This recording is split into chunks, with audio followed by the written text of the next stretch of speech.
Rahul Gandhi and the Congress making a strong pitch for the caste census, West Bengal Chief Minister and Trinamool Supremo Mamata Banerjee dialing Tamil Nadu Chief Minister M.K. Stalin, expressing support against what they call the undemocratic functioning of governors in non-BJP ruled states, making her the third Chief Minister to do so. And a curious poster by the RJD that was later taken down that showed Nitish Kumar as a consensus opposition Prime Minister. Hello and welcome to Opposition View, and this week we will be discussing 4 causes or issues that may bring the opposition together in a common minimum program ahead of the 2024 Lok Sabha elections, and the problems so far with the same.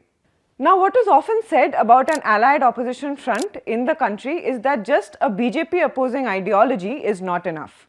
In the past few weeks, we have seen each party raising a different issue, but coordination on these issues have been varied.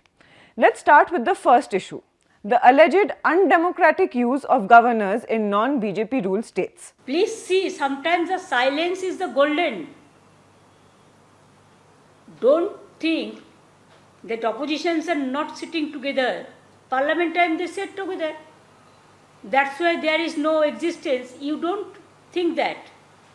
All existence is there. All people are there. Each and everybody is keeping relation with each another. So when time will come, it will be just like a tornado. Now, as my colleague Akshaya Nath has reported, Mamata Banerjee was the third Chief Minister after Arvind Kejriwal and Pinarayi Vijayan to lend support to a resolution that was adopted by the Tamil Nadu Assembly urging the Union Government and President Draupadi Murmu to set a time frame by which the Tamil Nadu Governor will have to assent to bills passed by the Assembly. This is the second such resolution that was being passed against the Governor of the state R.N. Ravi by the State Assembly.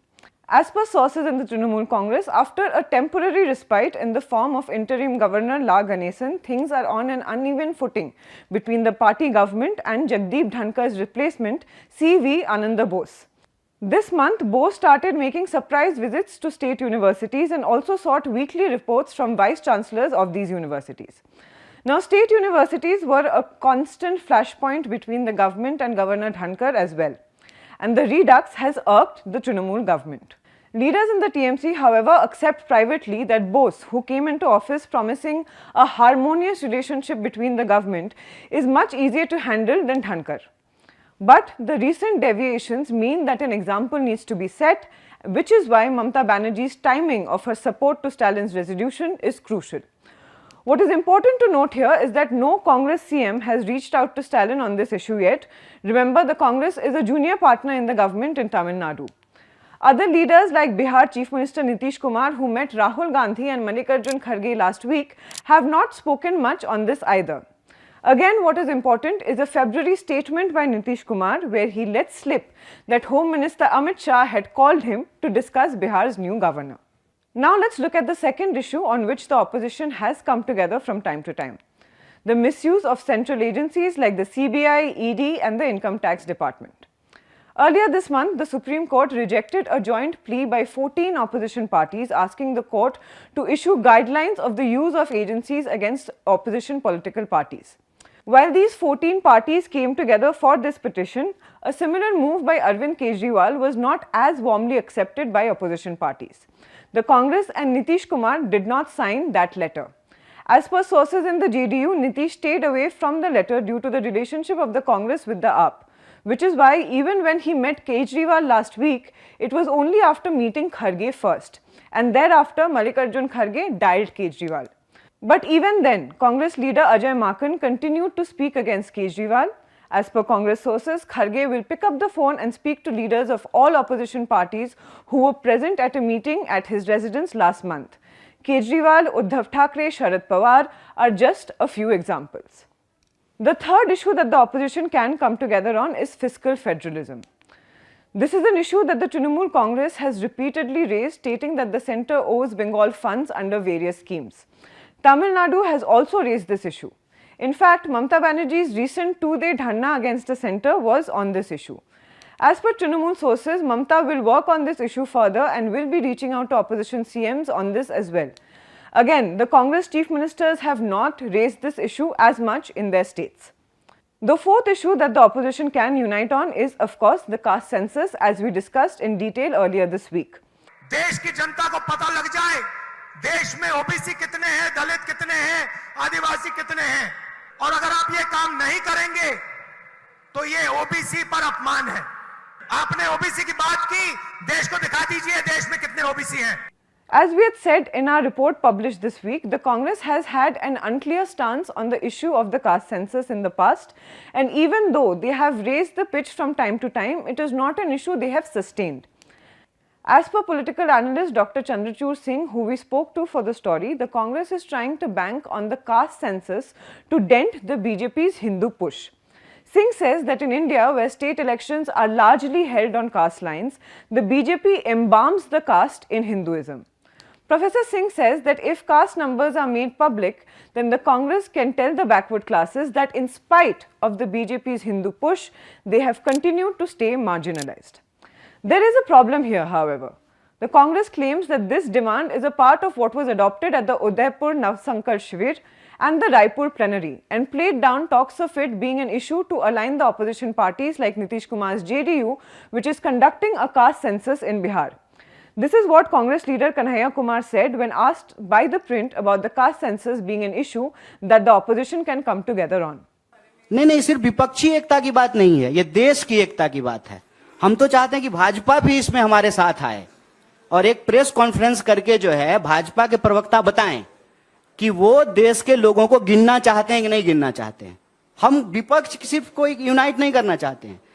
140 crore जैसा कि प्रधानमंत्री अपनी rally में बोलते हैं, तो हम exactly जानना चाहते हैं कि हम 140 करोड़ हुए हैं कि नहीं हुए हैं। तो हम चाहते हैं कि देश की एकता बने, सिर्फ विपक्षी एकता क्यों, भाजपा भी इसमें शामिल हो और अपना स्टैंड जो है वो देश के सामने क्लियर करे कि वो जनगणना कराना चाहती है कि नहीं कराना चाहती है। अगर कराना चाहती है तो सामाजिक, आर्थिक और जातीय आधार पर लोगों को गिनेगी कि नहीं गिनेगी। एक लाइन में जब आप स्त्री गिन सकते हैं, पुरुष गिन सकते हैं, पशु गिन सकते हैं, शिशु गिन सकते हैं, तो ओबीसी क्यों नहीं गिन सकते हैं? The problem here is that the Congress has earlier spoken about caste but then not done much about it. Now too, there is a section of party leaders who feel that the caste census is logistically difficult to conduct, or that it would adversely affect the party in the states like UP and Bihar, where Congress has a forward caste vote bank. So, whether or not the Congress will be sustaining the caste pitch going forward to 2024 or forget about it after the rabble around Rahul Gandhi's disqualification, ostensibly for insulting OBCs, dies down, is something we'll have to wait and see. The party as of now says that it's committed to the issue, especially with the Karnataka polls around the corner. So, as an opposition MP said, opposition unity is an ongoing process, with each party raising a different pitch and reaching out to each other to form consensus. But as we discussed, which party supports which issue when is subject to political realities and externalities. Before we wrap up, let's also look at one of the incidents we started this show with. The RJD putting up posters of Nitish Kumar as the next PM. I was travelling to Rajasthan recently, and a senior Congress leader who's held many posts in the AICC had an interesting perspective on this. He said that each leader in the opposition cohort is trying to negotiate for a few seats more in states where they have some presence or plan to increase presence. It gives all these parties more representatives in the Lok Sabha at a time when a lot of them are maxed out in their states. For this, emerging as a non-Congress national player is important. The only party which is in a position to let go of seats is the Congress. With Rahul Gandhi as in charge, the Congress has refused to leave space to regional players. With Kharge doing the negotiations now, things may be different, but as of now, the party is still unwilling to negotiate seats with the TMC, AAP or the BRS. So, while the opposition does have issues to agree upon, a consensus on a face or seat sharing strategy is where the real problem lies.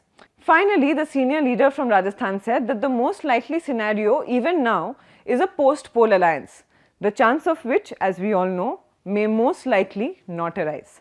That's all we have for you in this episode of Opposition View. We'll be back next week with a new episode. Thanks for watching.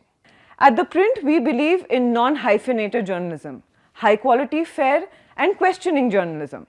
Our exceptional ground reporting is something we are very proud of and encourage our reporters to travel across the country to tell stories no one does. All of this, however, comes at a huge cost.